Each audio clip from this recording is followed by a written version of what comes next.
My name is Russ Milheim. I'm from The Direct. Thank you for speaking with me today. Hi, thank you.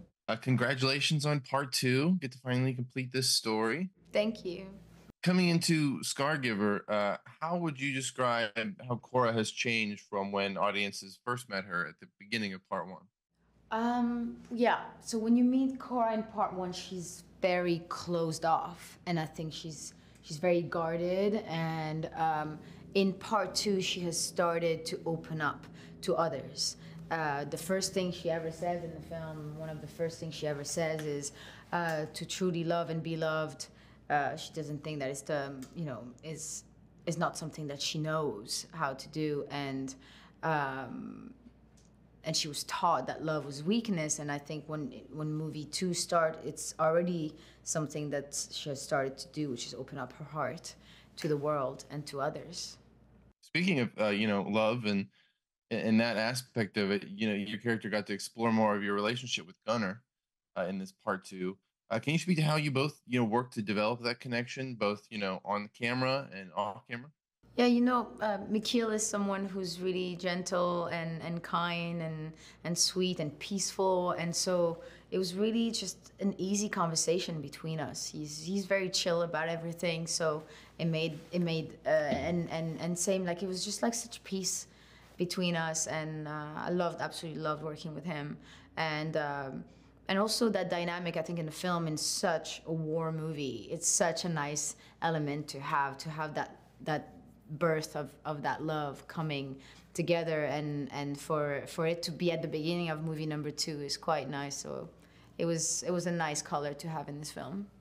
What other movies would you liken part two to? So, if audiences are kind of looking to see what this might be similar to, what other movies do you think? I don't know. I think it's subjective. It depends who's watching and how they feel about it. For me, it doesn't look like any other film. So I worked on it. I'm too close to it. To me, this movie is this movie. It's on its own island. I mean, that's a perfectly fair response, and that's good. You want things to be as unique as they can be. So watching, the last act of Scargiver, I thought it was a really neat scene when you're fighting, Atticus as the whole ship is falling to the planet's surface. Can you talk about how that scene was filmed and how it became a reality? Yeah, it was filmed on a slanted stage that was about 20 meters long, and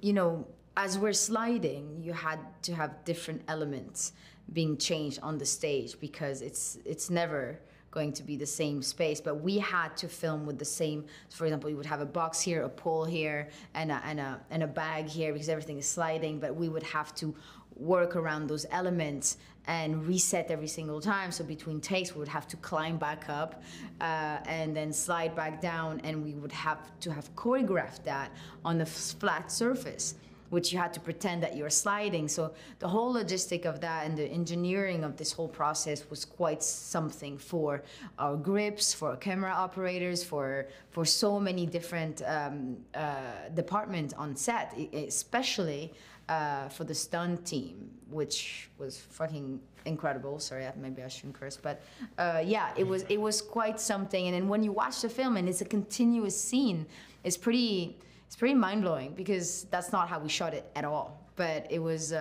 quite something. Yeah, I can imagine something like that. And working on a slanted stage, that's a lot. A lot of hard work there. Yeah, How yeah, much for was sure. a practical versus like special effects? Because obviously there's a marriage between those two. It's the most green screen set that we were on. I think it was on what's King Levitica's world. Oh, Sharon. Okay, sorry. So where King Levitica is and that slanted stage is the most green screen. So it was 20 meters on 15 meters, long, but everything else around us was completely built. Now the movie, ends with a death toll. There's some people that don't make it out.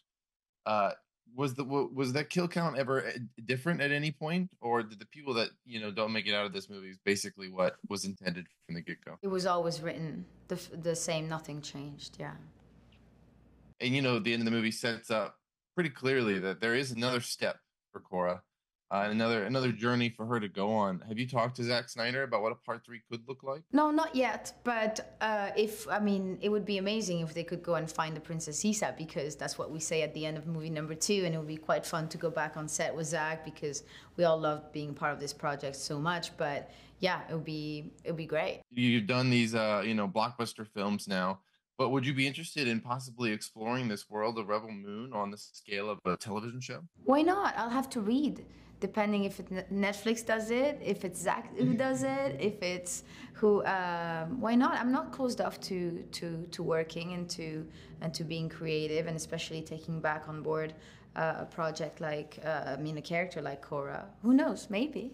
With Rebel Moon Part One and Two now, complete, what would you say is the most important lesson or piece of knowledge that you gained after working on these movies? First of all, like for me, it was like one of the biggest these were some of the biggest set I've ever worked on, and for such a long period of time. And I just seen, I mean, the scale of it is pretty unforgettable. And what I've learned, and I don't know, I feel like I've got the opportunity to go in depth with the character and to have found I go back. I come back to my own to my life with having learned so much in terms of discipline and work ethic, and the way I approach the character, and sort of how I want to approach stunts again when I move forward on another project. And I just generally learned a lot, and I saw the way Zach works. He's so prepared, and he covers so many different areas of the craft of making movies. And so I just had an amazing experience, and I feel like I grew so much from it. My last question for you, with Part Two, what is your personal favorite moment in the whole film? My favorite moment is when Sam, played by Charlotte, gives us all the banners.